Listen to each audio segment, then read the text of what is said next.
Je sais pas si mon site est performant, on m'a dit que le taux de rebond c'était pas bien, j'ai pas besoin de lire mes données dans Google Analytics parce que je les lis déjà dans mon back-office et de toute façon je comprends rien. J'ai lancé des pubs dans Google et Facebook Ads, je sais pas trop retrouver les performances dans Google Analytics. Si ce sont des questions que vous vous êtes déjà posées ou vous avez déjà entendu un collègue les prononcer, vous êtes au bon endroit. Salut, c'est Victor, bienvenue dans un nouvel épisode de La Zone. On va traiter dans cette vidéo d'Analytics, de Google Analytics et on va faire ça en deux parties. La deuxième partie, si au moment où vous regardez cette vidéo est déjà sortie, ça s'affiche juste ici.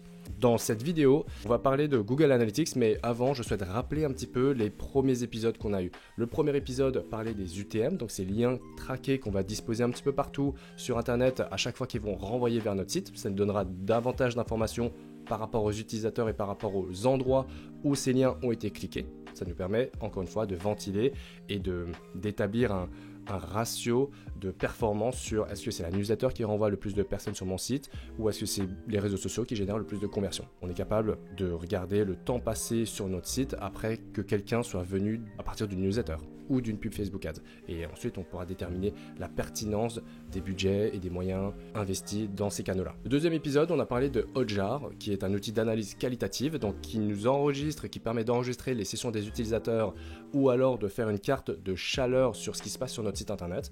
On a un équivalent également qui est Microsoft Clarity. Et globalement, cet outil nous fait remonter des données qu'on ne peut pas forcément voir. Et aujourd'hui, pourquoi on parle de Google Analytics? Parce qu'il est temps d'aller piloter son business et d'aller voir concrètement quelles sont les performances de son site internet. On enchaîne tout de suite avec l'explication de Google Analytics. On va faire ça en trois parties. La première, ce sont les paramétrages de base. Il y a trois choses de base qu'il faut absolument installer dès qu'on a installé Google Analytics. La deuxième, c'est l'explication de ce qu'on peut trouver sur le menu sur la gauche.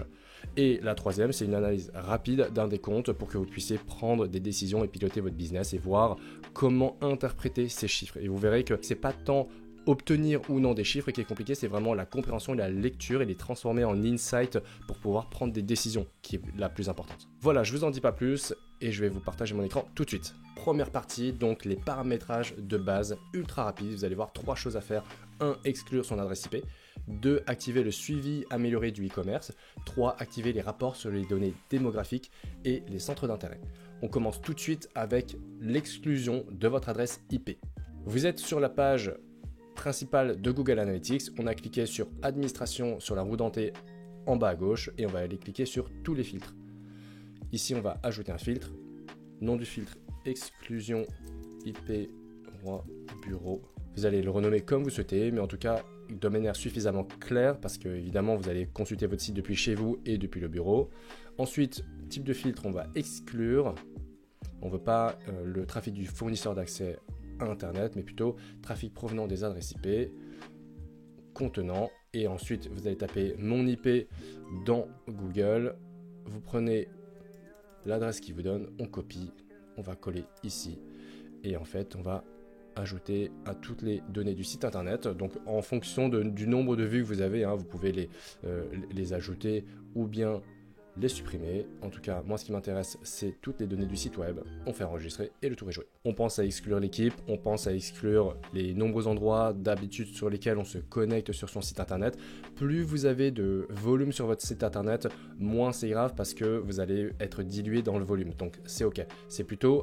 Ça s'adresse plutôt à des personnes qui viennent de se lancer, qui ont un site avec pas beaucoup de données. Et donc pour éviter d'avoir trop de données qui soient biaisées par votre propre comportement sur votre site internet, eh bien on va plutôt conseiller d'exclure son adresse IP. Deuxième chose à paramétrer, une fois qu'on a lancé et qu'on a connecté Google Analytics, c'est aller dans les paramètres d'e-commerce, d'aller les activer. On active et on fait enregistrer. Pourquoi est-ce qu'on active le suivi du e-commerce amélioré? Eh bien, ça nous permet de sortir d'autres choses comme des ajouts au panier. Alors, ça vaut pour essentiellement les e-commerce. Les ajouts au panier, le comportement des utilisateurs, quels sont les produits les plus cliqués, les plus performants. Et ça nous donne tout un tas de data qui sont assez sympas. Et enfin, la troisième à aller regarder, c'est dans l'onglet audience ici à gauche. On va aller cliquer sur données démographiques, vue d'ensemble, et on va aller activer ce rapport sur les données démographiques. Et en fait, l'objectif ici, c'est de pouvoir sortir des stats sur qui sont nos utilisateurs. C'est tout, on a fini, c'était relativement simple. Petite parenthèse, c'est pas rétroactif, donc je vous incite vraiment à le faire au tout début ou même dès aujourd'hui et vous analyserez vos données dans 3 mois s'il le faut, dans 6 mois, mais au moins vous aurez 6 mois de période déjà d'analyser. On enchaîne sur la deuxième partie qui est l'explication des menus qu'on trouve à gauche dans Google Analytics. Je vous partage mon écran, c'est parti. Ici, on est donc sur la page d'accueil de Google Analytics. Vous avez une synthèse des résultats en général des, par exemple, 30 derniers jours ou des 7 ou des 28 derniers jours, ce que vous voulez. Vous pouvez aller cliquer en fonction de ce que vous voulez regarder. Et puis, il y a ce qu'ils vont appeler des highlights, donc des sessions par pays, utilisateurs par heure. Voilà, il y a tout un tas d'analyses et de métriques qui sont intéressantes à surveiller. Je ne vais pas m'attarder dessus, je vous laisserai regarder tranquillement chez vous. Ensuite, dans l'onglet personnalisation, vous avez des tableaux de bord ou des rapports que vous pouvez aller créer ou importer de templates d'exemples existants. Ce qui nous intéresse ici, c'est plutôt les rapports, on va dire, un peu plus manuels. Donc temps réel, comme son nom l'indique, c'est les utilisateurs qui sont sur votre site. Donc si je vais sur bagadi.fr, normalement, on devrait ressortir bientôt dans cette catégorie-là, donc une connexion sur le site. Ensuite, en fonction des zones géographiques, des sources de trafic, enfin voilà, je vous laisserai regarder. Ensuite, dans Audience, vous avez le nombre de personnes qui se sont connectées à votre site internet sur la période. Alors attention, l'erreur numéro 1 à ne pas effectuer, c'est la date. Donc là, par exemple, si on va les regarder sur le mois de janvier, on regarde le mois de janvier. On peut évidemment comparer à la période précédente ou à l'année précédente. La différence entre utilisateurs et nouveaux utilisateurs, je pense qu'elle est relativement claire. En revanche, session, c'est parce que vous avez possibilité d'avoir plusieurs sessions par utilisateur. Et donc, du coup, le dénominateur est ici. Donc, en moyenne, une personne va revenir 1,08 fois. Donc, en gros, une session par personne en général. Et le nombre de pages vues, c'est parce qu'il regarde, évidemment, il consulte plusieurs pages vues. Le nombre de pages consultées par session, donc dit ici par utilisateur, la durée moyenne des sessions, le taux de rebond.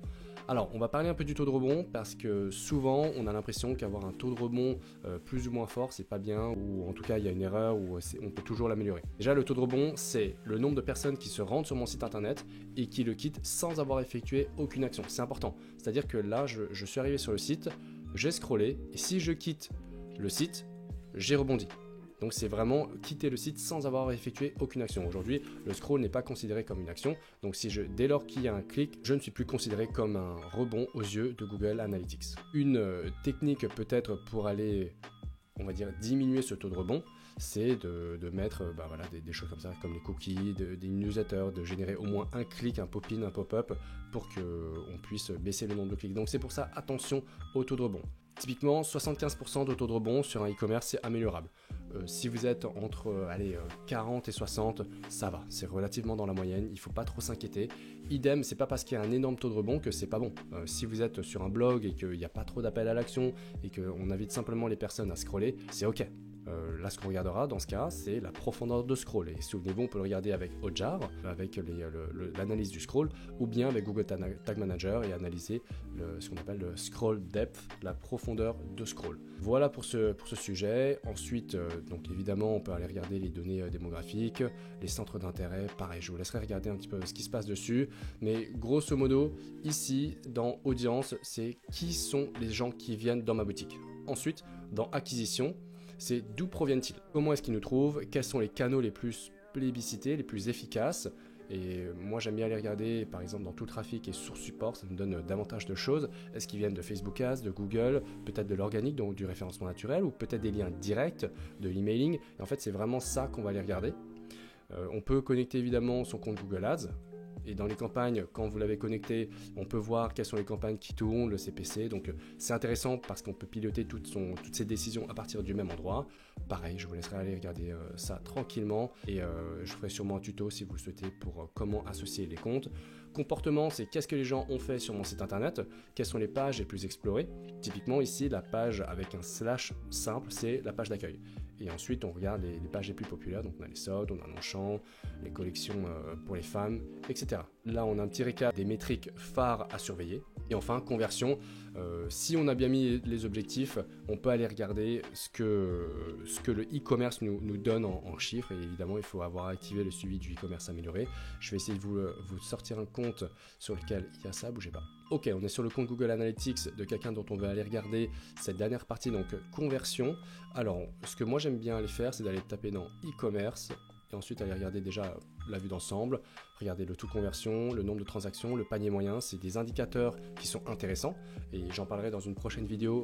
Comment est-ce que le panier moyen il peut servir à calculer entre guillemets la lifetime value, la récurrence, la fréquence de vos acheteurs et de faire davantage de prospection, j'allais dire, mais de projection, nombre de transactions sur une période donnée. Alors on se souvient que toujours la clé numéro 1 de lecture dans Google Analytics, ça va être la date. Faites bien attention que vous êtes bien en train de regarder la même date que vos partenaires pour être sûr qu'on parle de la même chose et qu'on voit bien les mêmes métriques. Chiffre d'affaires, panier moyen, ok. Un autre élément intéressant à regarder, c'est comportement d'achat. Parce qu'en fait, ici, vous avez vraiment la progression dans le funnel et vous allez pouvoir regarder quelqu'un qui est arrivé sur mon site internet, combien de pourcents vont aller progresser dans l'étape numéro 2, donc qui est plutôt un clic sur le produit, dans l'étape numéro 3, ajouter au panier, et ensuite session avec paiement, session avec transaction. Donc là, clairement, on voit bien que c'est au moment des ajouts au panier que ça coince peut-être un petit peu, donc il n'y a pas forcément besoin de ramener plus de trafic sur le site internet vu qu'il y a quand même déjà suffisamment de gens.